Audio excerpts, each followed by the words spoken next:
Welcome dear students. Hindi medium 11वीं के बच्चों के लिए इंतजार खत्म। आज की ये क्लास हिंदी मीडियम के बच्चों के लिए है।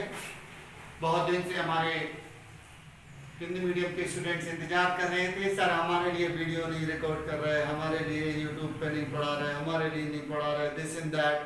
ठीक बच्चों, आज आपका इंतजार खत्म। आज हम 11th फिजिक्स के अंदर एक बहुत इंपॉर्टेंट टॉपिक शुरू कर रहे हैं जो कि 5-6 क्लासेस में खत्म होगा, विमाएं। इसको इंग्लिश में डायमेंशंस बोलते हैं। ये इंग्लिश के टर्म्स आप लोग इसलिए सीखते रहा करो कि आगे जाके आपको इंग्लिश बहुत हेल्पफुल होने वाली है 12th के बाद। जब आप कॉलेजेस में जाओगे, इंजीनियरिंग करोगे, ग्रेजुएशन करोगे किसी भी सब्जेक्ट से, ठीक, मेडिकल में जाओगे, उस समय आपको इंग्लिश बहुत काम में आएगी। तो मैं याद आऊंगा कि फिजिक्स के साथ आपको इंग्लिश भी बताते रहते थे, ठीक। तो इनको विमाएं बोलते हो। फिर हमारे जो इंग्लिश में लेक्चर्स हैं, फिर आप उनको भी पढ़ोगे तो भी फिजिक्स समझ में आएगी, ठीक। ओके, डायमेंशंस बोलते हैं। लेकिन ये पढ़ने से पहले, विमाओं को पढ़ने से पहले हमें समझना पड़ेगा भौतिक राशियां क्या होती हैं। What are the physical quantities. भौतिक राशियां कौन सी राशियां होती हैं, क्योंकि विमाएं भौतिक राशियों की होती हैं। तो भौतिक राशियां कौन सी राशियां होती हैं, सुनेंगे बच्चों। आप सुनते रहते ना, लंबाई, द्रव्यमान, समय, ताप, विद्युत धारा, है ना, कार्य, बल, गुण, जैसा सुनते हो, ये भौतिक राशियां। तो इनकी परिभाषा क्या है, किस आधार पर इनको भौतिक राशि बोल दिया गया। हम गोबर को, कचरा को, कूड़ा को भौतिक राशि क्यों नहीं बोलते। आलू, प्याज, टमाटर भौतिक राशि नहीं बोलते इनको। भौतिक राशि के अंदर कुछ विशेषता होनी चाहिए, किसी राशि के अंदर कुछ विशेषता होनी चाहिए, तो उसको भौतिक राशि कहते हैं। क्या बात है, परिभाषा सुनेंगे। सबसे पहली बात है कि भौतिक राशि का मापन होना चाहिए, माने नप जाए भौतिक राशि, ठीक है। दूसरी जो इम्पोर्टेंट बात है वो क्या है कि भौतिक राशि की सहायता से फिजिक्स के जो नियम हैं, सिद्धांत हैं, फिजिक्स के कायदे कानून हैं, फिजिक्स के जो नियम सिद्धांत हैं, कायदे कानून ना बोला है, फिजिक्स के जो नियम सिद्धांत हैं उनको समझाने के लिए इस राशि का उपयोग होता हो, ठीक है। यानी ये राशि हमारी मदद करती हो भौतिकी के सिद्धांत को समझाने में, और उसका मापन होता हो। यानी जिस भी भौतिक राशि में ये दो बातें होंगी, कौन सी दो बातें, कि जो नप रही होगी और भौतिकी के सिद्धांतों को समझाने में मदद कर रही होगी, वो राशि भौतिक राशि हो जाएगी। यानी परिभाषा सुनेंगे ध्यान से। ऐसी राशियां, कैसी राशियां, ऐसी राशियां जिन्हें प्रत्यक्ष या अप्रत्यक्ष रूप से मापा जा सके एवं जिनके पदों में भौतिकी के नियमों की व्याख्या की जा सके, भौतिक राशियां कहलाती हैं। अब इसमें एक शब्द जोड़ दिया है मैंने, दो शब्द, प्रत्यक्ष या अप्रत्यक्ष रूप से। ये क्या चीज है, हमने कहा इस पेन की लंबाई नापो, आपने वो लगा के, टेप लगा के कह दिया कि सर ये 15 सेंटीमीटर है या 12 सेंटीमीटर है, ठीक है, अच्छा कह दिया। हमने कहा हमारा वजन बताओ, अपने मशीन, हम चढ़ गए तो मशीन पर खड़े हुए, 83 किलो वजन हो गया। आपसे अपनी हाइट पूछी, आपने टेप लगा के बता दिया कि सर 5.5 फुट हाइट है हमारी। प्रत्यक्ष मापन है, सीधा सीधा नाप रहे हो। अप्रत्यक्ष मापन क्या है, हम कहें कि सूरज का ताप 2 लाख केल्विन है, बाहर सूरज की बाहरी सतह पे 2 लाख केल्विन ताप है सूरज का। तो क्या कोई वैज्ञानिक सूरज पे गया था थर्मामीटर लेके और उसने नापा है कि इतना है ताप? नहीं, कोई नहीं गया वहां तक, सूरज तक पहुंच नहीं सकता कोई। पेट के अंदर पथरी हो गई मान लो किसी को, वो पथरी की साइज डॉक्टर ने बताई कि यार ये उससे सोनोग्राफी करवा के और आपको बताया कि इसकी साइज है 9 mm की है या 12 mm की है पथरी। तो वो अप्रत्यक्ष मापन है कि प्रत्यक्ष है? डॉक्टर ने काटा तो नहीं आपका पेट की, काटा और उसके अंदर निकाल के और बता दिया कि ये कितना है, 9 mm है। कोई बच्चा है, वो उसका जन्म होने वाला है, 8 महीने हो गए पेट में उसको मां के, ठीक। तो डॉक्टर बाहर से बता देते कि इसका वजन अभी 2.5 किलो हो गया है। तो क्या पेट काट के बच्चा निकाल के तौलते हैं और बताते हैं? नहीं होता ना ऐसा। कैसे बताते हैं? अप्रत्यक्ष मापन से, इनडायरेक्ट मेजरमेंट से, ठीक। तो कोई भौतिक राशि है तो वो नप जाए, चाहे सीधे सीधे नप जाए, चाहे अप्रत्यक्ष रूप से नप जाए, और भौतिकी के नियमों की व्याख्या के काम में आ जाए। तो ऐसी राशियों को भौतिक राशियां कहते हैं। कौन सी भौतिक राशि, कौन सी राशि भौतिक राशि होती हैं? अब आप बोलोगे कि सर दिमाग है हमारा, दिमाग तो क्या करता है, फिजिक्स के नियमों की व्याख्या करता है दिमाग, लेकिन कहीं पर नहीं लिखा कि भौतिक राशि है। दिमाग कोई भौतिक राशि नहीं है, और दिमाग से दूरी भौतिकी की व्याख्या हो रही है, भौतिक राशि नहीं है। ये क्या चीज है? क्यों? क्योंकि दिमाग को नापा नहीं जा सकता, और भौतिक राशि होने के लिए कितनी बातें चाहिए? 2 बातें, 2, और दिमाग में कितनी है? 1 बात है। ठीक, आपके घर में मान लो घूरे में 10 ट्राली खाद रखा है, तो आप कह रहे हैं कि सर ये तो नप सकता है 10 ट्राली खाद, लेकिन फिजिक्स में कहीं नहीं लिखा कि ये क्या है, फिजिक्स में नहीं लिखा कि भौतिक राशि है। आपके 20 किलो टमाटर नहीं लिखे फिजिक्स में कि ये भौतिक राशि है। नप सकते हैं, लेकिन कभी किसी सिद्धांत की व्याख्या गोबर से, खाद से, कचरा पूरा से नहीं दी जा सकती, इसलिए कचरा पूरा टमाटर भौतिक राशि नहीं है। ठीक, तो भौतिक राशि होने के लिए 2 बातें होनी चाहिए। अब आप याद रखोगे, एक बार मैं फिर से परिभाषा बोल रहा हूँ। ऐसी राशियां जिन्हें प्रत्यक्ष या अप्रत्यक्ष रूप से मापा जा सके एवं जिनके पदों में भौतिकी के नियमों की व्याख्या की जा सके, भौतिक राशियां कहलाती हैं। जैसे कौन सी राशियां भौतिक राशियां हैं? लंबाई, द्रव्यमान, समय, ताप, विद्युत धारा, पदार्थ की मात्रा, ठीक, ज्योति तीव्रता, ये सब भौतिक राशियां हैं, है ना। क्षेत्रफल, आयतन, घनत्व, बल, कार्य, ये सब भौतिक राशियां हैं। ठीक है, फिर भौतिक राशियों का वर्गीकरण किया गया, इनको 2 भागों में बांटा गया। एक होती है मूल भौतिक राशियां या फंडामेंटल फिजिकल क्वांटिटीज, और एक होती है व्युत्पन्न भौतिक राशियां। मूल भौतिक राशियां कौन सी राशियां होती हैं, किनको कहते हैं मूल भौतिक राशियां? ऐसी राशियां, कैसी राशियां? ऐसी राशियां जो एक दूसरे से पूर्णतः स्वतंत्र होती हैं एवं जिन्हें किसी अन्य भौतिक राशियों की सहायता से व्युत्पन्न नहीं किया जा सकता, मूल भौतिक राशियां कहलाती हैं। पहले शुरू में ये केवल 3 ही थी, लंबाई, द्रव्यमान और समय। बाद में 4 और जोड़ी हैं, ताप, विद्युत धारा, पदार्थ की मात्रा और ज्योति तीव्रता। तो ऐसी आजकल इनकी संख्या कितनी है? 7 है। पूरी फिजिक्स को हम इन 7 भौतिक राशियों की सहायता से समझा सकते हैं। ये 7 क्या हैं? फंडामेंटल फिजिकल क्वांटिटीज या मूल भौतिक राशियां हैं। ओके, व्युत्पन्न भौतिक राशियां कौन सी होती हैं? तो मूल भौतिक राशियों की ये बात समझ में आए कि ये पूर्णतः स्वतंत्र है एक दूसरे को।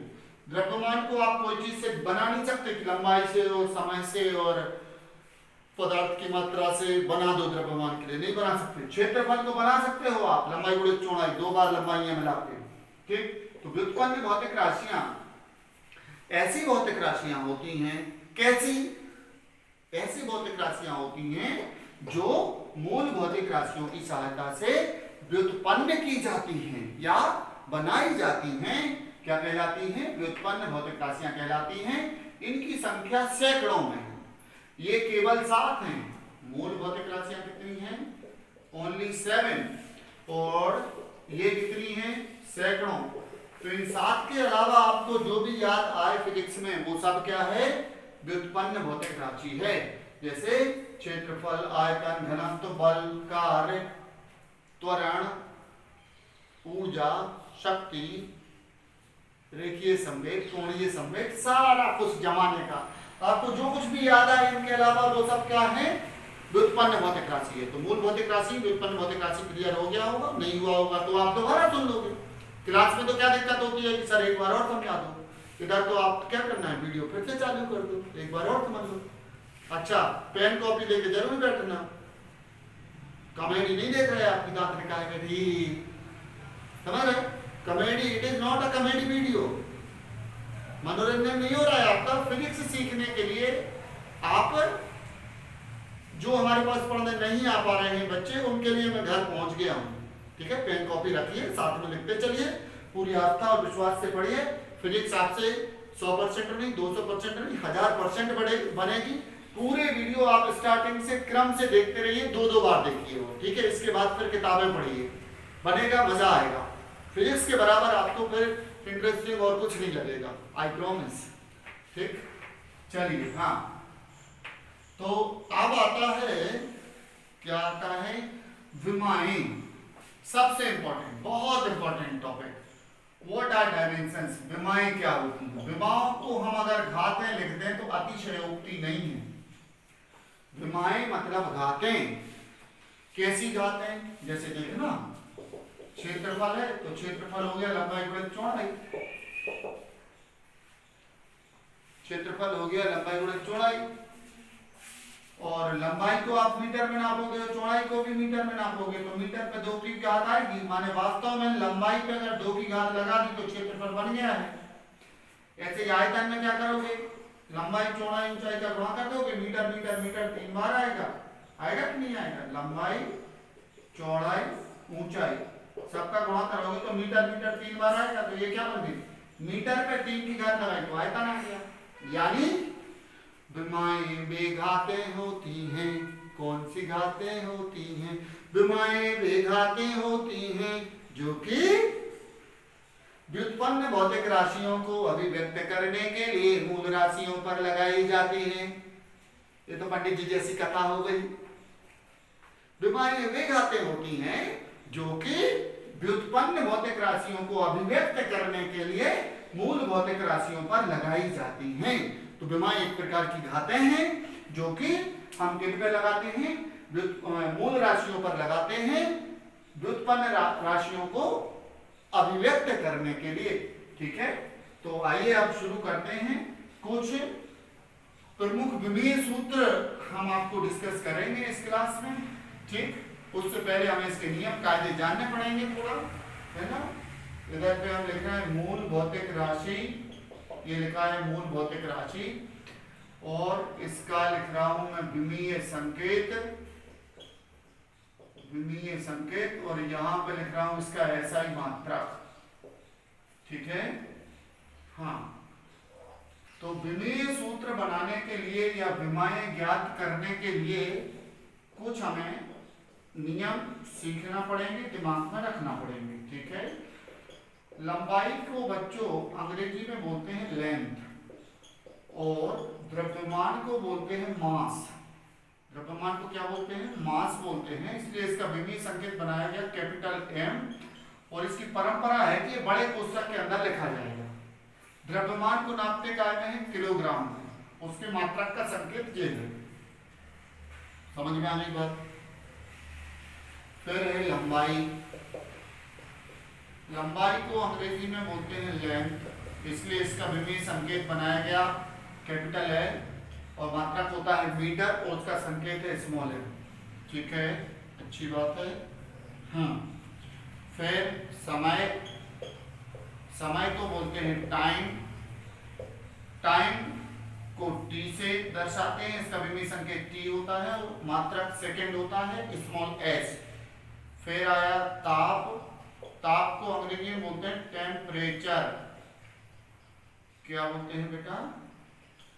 टेम्परेचर। टेम्परेचर को K से दर्शाते हैं विमीय संकेत। हमारे समय में इसको थीटा से भी दर्शाते थे। कैसे? थीटा से हम लोग पढ़ते थे जब थीटा से दर्शाते थे, अब तो ये K से दर्शाते हैं ज्यादातर किताबों में, ठीक। तो कहीं थीटा लिखा मैंने तो भी ताप समझ लेना, K को भी ताप समझना। क्यों किया ऐसा? देखो T इधर था, T इधर था। अब किसी के 2 लड़के हो जाए तो एक ही नाम नहीं रखा जाता 2 लड़कों का। 2 लड़कियां हो जाए तो ये नहीं होता कि सुनीता सुनीता, 2 सुनीता हो गई, है ना। एक का सुनीता, दूसरी का अनीता। समझ में आ रही बात की नहीं? अलग अलग होंगे नाम। ऐसे जब टी अब 2 का नहीं हो सकता, एक का हो गया था तो इसके लिए K रख दिया। इसका मात्रक होता है केल्विन। क्या है बेटा? ये मात्रक मैं लिख दे रहा हूँ, बाकी तो आपको याद रहेंगे, ये शायद याद ना हो, केल्विन, ठीक है। और एक है विद्युत धारा। विद्युत धारा को अंग्रेजी में बोलते हैं इलेक्ट्रिक करंट। इलेक्ट्रिक करंट इसका होता है कैपिटल A विमीय संकेत, और एम्पियर इसका होता है मात्रक, ठीक है। अब हम बच्चों डिस्कस कर रहे हैं, तो अगले 10 मिनट आप बहुत ध्यान दीजिए, पूरा आंखें बिल्कुल ऐसी पूरा ध्यान लगा लीजिए और कॉपी पेन में लिखते चलिएगा, ठीक है। कुछ प्रमुख भौतिक राशियों के विमीय सूत्र। तो पहले जैसे हमने लिया क्षेत्रफल, तो क्षेत्रफल बराबर क्या होता है बेटा, लंबाई गुणा चौड़ाई। अब ध्यान देना, क्षेत्रफल को ए से दर्शा दिया हमने, लंबाई को काय में नापोगे इनमें से बताओ आप, मीटर में नापेगी लंबाई की नहीं नापेगी। तो लंबाई का विमीय सूत्र जे होगा एल इंटू चौड़ाई काय में नापेगी, चौड़ाई भी मीटर में नापेगी, तो इसका विमीय सूत्र भी क्या होगा एल, एल इंटू एल क्या होगा एल स्क्वायर जे। इसको लिखने का एक तरीका ऐसा भी होता है m0 L2 T0, समझ में आया। ऐसा ही मात्रा का अब आप खुद बना दोगे, बताओ क्या होगा, एल यानी क्या होता है मीटर होता है, लंबाई का मात्रक मीटर है, तो इसका मात्रक होगा मीटर स्क्वायर। तो इसमें हम पूछें कि क्षेत्रफल में लंबाई की विमा कितनी है, यानी लंबाई की घात कितनी है, तो क्षेत्रफल की विमा, क्षेत्रफल में लंबाई की विमा 2 है, विमा यानी घात, समझ गए, ठीक, वेरी गुड। अगली बात आयतन, आयतन को बोलते हैं बेटा वॉल्यूम। इनको अंग्रेजी बताते जाए ताकि आप इंग्लिश के लेक्चर भी पढ़ना है ना, इंग्लिश के लेक्चर पढ़ने से क्या फायदा होगा, डबल फायदा होगा, फिजिक्स का भी रिवीजन हो जाएगा और इंग्लिश भी सीखोगे, ठीक है। तो ये हिंदी में देखने के बाद इंग्लिश में भी देख लेना, ठीक, मैं पूरा बता रहा हूँ आपको, इंग्लिश में भी सीख जाओगे सब, है ना, 12th क्लास में जिससे इंग्लिश में पढ़ना। आयतन को बोलते हैं वॉल्यूम।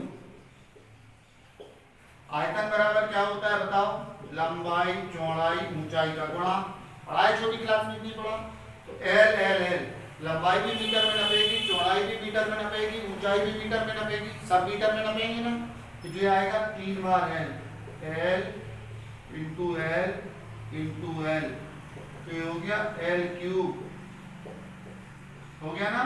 तो इसका ऐसा ही मात्रक बताओगे क्या होगा, एल की जगह मीटर, तो क्यूबिक मीटर या घन मीटर, घन मीटर ऐसा ही मात्रक होता है किसका, आयतन का। आयतन का विमीय सूत्र क्या होता है, एल क्यूब होता है, हो गया ना, अच्छी बात है, वेरी गुड, अच्छे बच्चे हैं, है ना। हाँ, अगली भौतिक राशि हम बात कर रहे हैं चाल की। चाल को अंग्रेजी में बोलते हैं स्पीड, ठीक। तो चाल आप लोगों ने पढ़ा है, चाल बराबर होता है बेटा दूरी बटे समय। चाल क्या होता है, दूरी बटे समय, इसको भी बी से दर्शाते हैं, छोटा बी कर लेना है, ठीक है। दूरी को काय में नापोगे बताओ, यहाँ पे आप लोग खुद सोच के बताओ, दूरी को नापेंगे मीटर में, तो विमीय सूत्र होगा एल, और समय को नापेंगे सेकंड में, तो विमीय सूत्र होगा टी, तो जो हो गया टी, एल, टी जाएगा ऊपर, तो ये क्या बन जाएगा -1 की घात, जो धन 1 की घात है ऊपर जाके हो जाएगी ऋण 1 की, ठीक। तो ये विमीय सूत्र का हो गया, चाल का हो गया। ऐसा ही मात्रक क्या होगा, ऐसा ही मात्रक बताओगे, लंबाई का होता है मीटर, समय का सेकंड, तो मीटर प्रति सेकंड। अच्छा, चाल का जो होता है वही वेग का होता है, वेलोसिटी का भी होता है। चाल और वेग दोनों के ही ऐसा ही मात्रक क्या होते हैं बच्चों, मीटर प्रति सेकंड। दोनों के विमीय सूत्र क्या होते हैं, LT-1, ठीक। अगली भौतिक राशि आप देख रहे हो त्वरण। त्वरण को अंग्रेजी में बोलते हैं एक्सीलरेशन, एक्सीलरेशन, इसको इंग्लिश में बोलते हैं। त्वरण बराबर होता है वेग में परिवर्तन बटे समय, क्या, वेग में परिवर्तन डेल्टा v बटे समय, ये लिखा है वेग में परिवर्तन बटे समय। वेग में परिवर्तन माने वेग की विमा भर दो, वेग का विमीय सूत्र क्या आया है ऊपर अभी बताओ, LT-1, और नीचे समय का क्या आया है t, तो 1 घात j है, ऊपर जाके ऋण 1 की, और ऋण 1 पहले से है, तो क्या बन गई देखो LT-2, समझ में आ गया ना। तो त्वरण का विमीय सूत्र होता है राजा बेटा, क्या होता है त्वरण का, LT-2। याद रहेगा नहीं रहेगा, अरे बोलो याद रहेगा नहीं रहेगा, रहेगा, अच्छी बात है, रहना ही चाहिए, है ना, वेरी गुड बेटा, शाबाश। हाँ चलिए आइए और आगे जाते हैं, आप बोर्ड को डिवाइड कर लें जिससे अपनी पूरी जगह का उपयोग हो जाए। त्वरण, त्वरण के बाद हमने कहा बल। बल को अंग्रेजी में कहते हैं बेटा फोर्स। बल बराबर होता है द्रव्यमान गुणा त्वरण। ये हमें याद करना पड़ेगा। और ये हम 2 साल में जो 11वीं और 12वीं में सैकड़ों भौतिक राशियां पढ़ेंगे, उन सब के विमीय सूत्र अकेले देख रहे हैं। अभी क्या देख रहे हैं? केवल हम उनके विमीय सूत्र देख रहे हैं। ये कुछ प्रमुख भौतिक राशियों के क्या पढ़ रहे हैं हम? विमीय सूत्र, डायमेंशनल फॉर्मूले, है ना? कुछ प्रमुख भौतिक राशियों के विमीय सूत्र हैं। तो F इक्वल्स टू ma, लिखिंग अंग्रेजी सबको आती है। For father and for mother ma मां लिखा है। पापा मम्मी बराबर होते हैं, है ना? फादर मदर बराबर याद होते हैं, बराबर ही। ठीक है, ऐसे याद कर लिया करो। तो इसका क्या होता है? द्रव्यमान का तो m होता है और त्वरण का a का क्या होता है? देखो हमने निकाल दिया, वो लिख लो Lt-2। तो ये मिलके सब क्या बन गया? mLt-2। ये हो गया बल का विमीय सूत्र। इसका ऐसा मात्रक क्या होता है बेटा? ये होता है न्यूटन। व्हाट इज ऐसा यूनिट? न्यूटन। इसका सीरियस मात्रक क्या होता है? ये होता है बेटा डाइन, याद रखना। और 1 न्यूटन होता है 1 लाख डाइन के बराबर। ठीक, ये सब याद रखना। रखोगे? रखोगे, अच्छे बच्चे हो, है ना? फिर हमने कहा कार्य। क्या बोला? कार्य। कार्य को अंग्रेजी में बोलते हैं वर्क। तो कार्य बराबर होता है बच्चों बल गुणित दूरी या बल गुणित विस्थापन। विमाओं की दृष्टि से देख रहे हैं हम, ये होता है बल गुणित विस्थापन। अब कार्य का विमीय सूत्र निकालना है, तो बल का विमीय सूत्र बताओ क्या होता है? mLt-2। ये निकाल दिया आपने, यहाँ पे निकाला ना बल का। इंटू डी क्या है? विस्थापन। विस्थापन माने दूरी, विस्थापन यानी काय में नपेगा? मीटर में। ठीक है, तो वेग निकालने के लिए विस्थापन बटे समय करते हैं, तो यही आता है। तो दूरी और विस्थापन दोनों का L होता है, अभी हम बता ही दे रहे हैं ना, L। तो ये हो गया mL2T-2। कार्य का विमीय सूत्र। इसका ऐसे मात्रक क्या होगा बच्चों? ये होता है जूल, संकेत होता है कैपिटल J।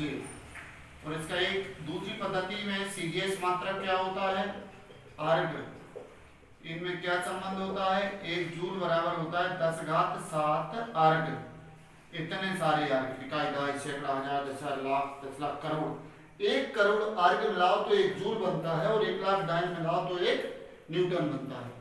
एक देखो 7वां हम बता दे रहे हैं, दूरी व विस्थापन, डिस्टेंस और डिस्प्लेसमेंट, दोनों का ही विमीय संकेत क्या होता है? L होता है ना? दोनों का ऐसा ही मात्रक क्या होता है?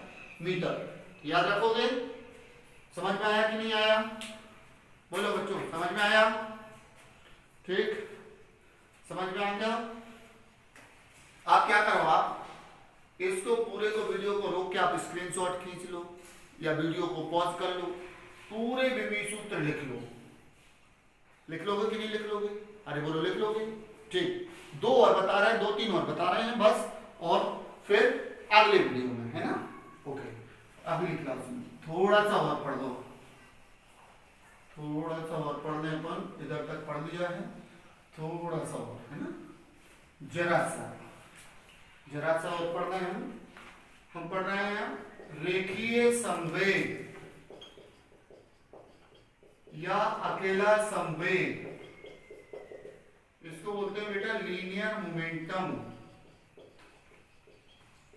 अंग्रेजी में क्या बोलते हैं? लीनियर। इंग्लिश जरूर सीखते चलना साथ में, जिससे आप कहोगे कि हाँ सर ने बहुत बढ़िया पढ़ाया, हिंदी में भी पढ़ाया, इंग्लिश में भी पढ़ाया, और फिजिक्स के साथ साथ इंग्लिश भी सिखाई।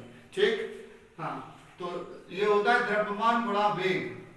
संवेग को P से दर्शाते हैं, और P बराबर क्या होता है? द्रव्यमान गुणा वेग। ये सब याद करने के हैं अभी, है ना? ये हो जाएगा द्रव्यमान का m, और वेग का क्या? वेग का वो जो चाल का, जो यहाँ का क्या था? बोलो बोलो बोलो। ये बन गया mLt-1। ये विमीय सूत्र हो गया किसका? रेखीय संवेग का। ऐसा ही मात्रक बताओगे क्या होगा? बोलोगे ऐसा ही मात्रक क्या होगा?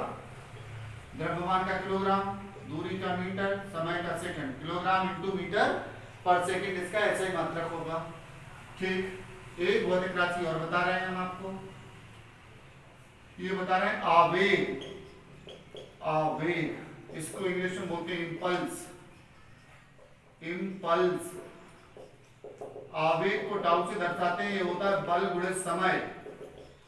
क्या होता है? बल और समय का गुणा करो तो आता है आवेग। इसका विभव सूत्र क्या बनेगा? बल का विभव सूत्र mLT-2 और समय का विभव सूत्र t, इस पे 1 की घात, इस पे ऋण 2 की घात, क्या बन गया? mLT-1। ये क्या हो गया? टाउ हो गया। ऐसा ही मात्रक इसका, ये ऐसा नहीं लिखते, इसको लिख भी देते हैं कई बार, लेकिन इसका ऐसा ही मात्रक जो चलन में वो क्या है? Newton into second. बल और समय के मात्रक का गुणा करते हैं। समझ में आ रहा है बच्चों? समझ में तो बहुत बढ़िया से आ रहा है। तो ये जो लेक्चर्स हैं खासकर उन बच्चों के लिए हैं दूर दराज, जो बहुत दूर है, यहाँ नहीं आ पा रहा। मान लो कोई बिहार के बच्चे को ये वीडियो मिल जाता है, वो अच्छे से फिजिक्स सीख लेगा? नहीं सीख लेगा? कोचिंग आ पाता क्या? वो सागर आ पाता कभी अपने पास? ठीक है, तो आज हम सलाम करते हैं किसको? हमारी फिजिक्स को, कि ये जो मोबाइल है, जो रिकॉर्डिंग है, पंखे हैं, कार है, बंगला, गाड़ी है ना, ये ज्यादा से ज्यादा चीजें किसने दी हैं? अपनी फिजिक्स ने दी है। किसने दी है? बोलो, फिजिक्स ने। इसलिए अच्छे से पढ़ो। ओके, लिखे ना पूरे? ठीक। ये करीब करीब 5 या 6 लेक्चर में मैं पूरा विमाएं आपको पैक करके दे रहा हूं, और आप रख लो। और हर बच्चे को कम से कम 2-2 बार पूरे वीडियो देखना है फिजिक्स सीखने के लिए। फिर किताब पढ़ने के बाद आपको जो डाउट आए तो फिर से वीडियो देखो। फिर भी डाउट आए तो ये मैंने नंबर लिखा है अपना, इस नंबर पे आप फोन कर लीजिए। अच्छा, सब्सक्राइब करना मत भूलना, कसम चढ़ी है ना? हाँ, सब्सक्राइब जरूर कर लो प्लीज, क्योंकि आपका एक सब्सक्राइब यूट्यूब पे बताता है कि इनके सब्सक्राइबर्स ज्यादा हो गए। फिर यूट्यूब ज्यादा लोगों के लिए ले जाता है इसको, कि भाई आप भी देखो, आप भी देखो, ये सर बहुत अच्छा पढ़ा रहे हैं। अगर अच्छा लग रहा है तो कर लेना, नहीं लग रहा है तो कोई बात नहीं, जबरदस्ती तो है नहीं कुछ। तो प्लीज सब्सक्राइब करके दोस्तों को बता दीजिए कि अनिल सर आप यूट्यूब पे भी आ गए हैं और बहुत मस्त पढ़ा रहे हैं एकदम, है ना? ठीक है, ओके बच्चों। तो इसको देखने के बाद second lecture, third, fourth, fifth, sixth, ठीक है? ओके भाई, मिलते हैं नेक्स्ट क्लास में। Thank you, bye bye.